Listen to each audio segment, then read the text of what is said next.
This is the Chosfox Leo80. It's a TKL CNC aluminium keyboard kit and it's priced around $150 US. Hey, it's Sam here and I'll be building the Leo80 in this video. First off, for the stuff included, you do get a nice hardshell carrying case with a few accessories inside. There's a braided Type A to Type C cable and it even has a coil and aviator connector, a 2-in-1 switch and keycap puller, one small screwdriver, and the 2.4 GHz wireless dongle in this metal case. Mine is a pre-production sample, so there is no user manual included. Alright, here is the Leo80 and I have the anodized blue version here.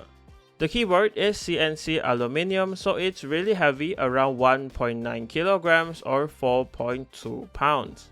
The Leo80 is available in wind keyless as well, like the one I have here. And there will also be a brass badge here on the top.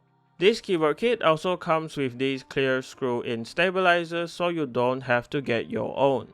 Here is the side profile of the keyboard. It has a typing angle of 6 degrees and a front height of 20 mm. The case has a line wrapping around from the front to the sides and all the way to the back, where you will find the on-off toggle switch and the Type-C connection port in the middle.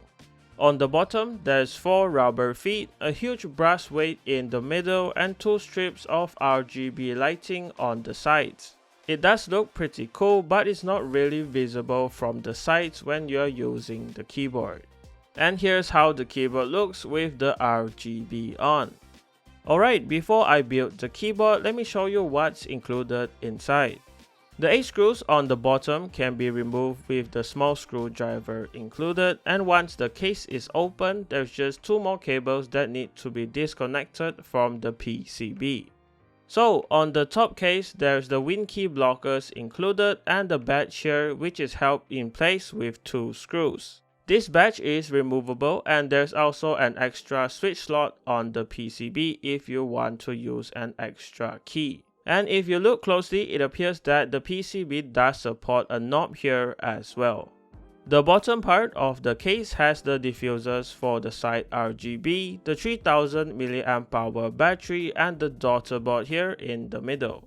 On the sides, these small grey nibs are the force brake mods, and they basically stop the top and bottom case from knocking into each other. For the foam, there is a piece of case foam included here and it sits on the bottom like this. Besides that, the bottom case also houses the brass weight, which is around 320 grams or 0.7 pounds. The keyboard is gasket mounted with these Tamron gaskets on the sides of the plate. The plate is polycarbonate with flex cuts, so it does flex a little, and it also supports both plate mounted and screw-in stabilizers. The PCB here is 5-pin hot swap with a south-facing layout, and they are using Cal hot swap sockets here if you are wondering. In between the plate and PCB, there's a piece of pre-cut plate foam and a thin piece of IXPE switch pad covering the PCB. And on the back of the PCB, there's a piece of Tamron foam.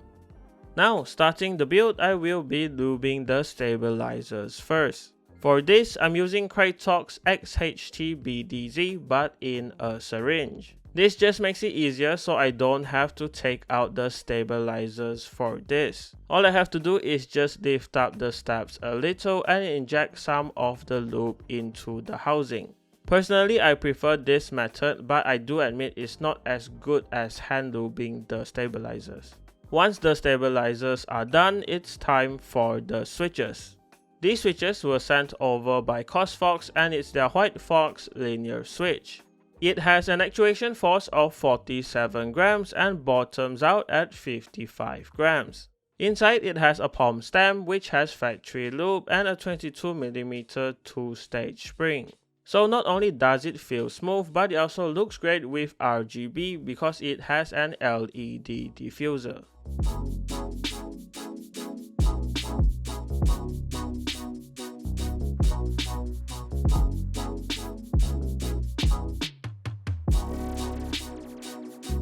Here is how it looks with the switches installed. I really love how the RGB looks with these switches.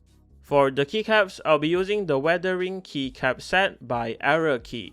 It's a cherry profile die-sub PBT keycap set and it has a thickness of around 1.2mm. Honestly, I just love how it looks and I think the blue accent keys will fit the case just nicely.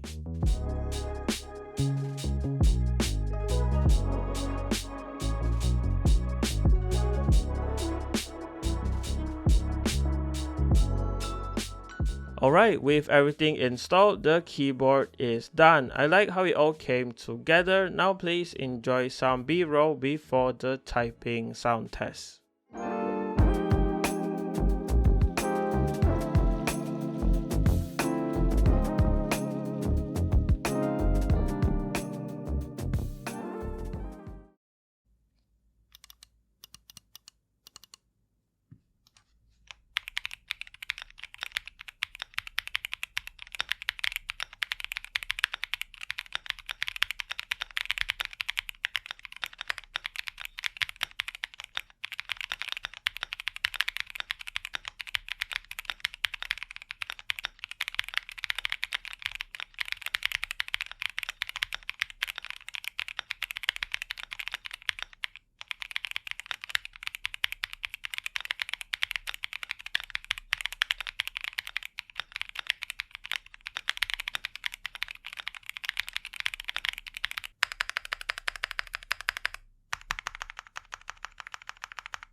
So here are my final thoughts on the Chosfox Leo80. It's a really great budget TKL keyboard and it does have a more clacky sound signature. The typing experience here is great too, with a more softer feel with the gasket mounted design. Overall, it's a really solid CNC aluminium keyboard kit packed full with mods and features. So if you plan on getting the Chosfox Leo80, it will be linked in the description below for you. And that does it for this video. Thanks to Chosfox for the keyboard and thank you for watching. Leave a like on the video if you liked it, dislike it if you didn't, and remember to subscribe if you haven't. Even more videos like this coming very soon. See you in the next one.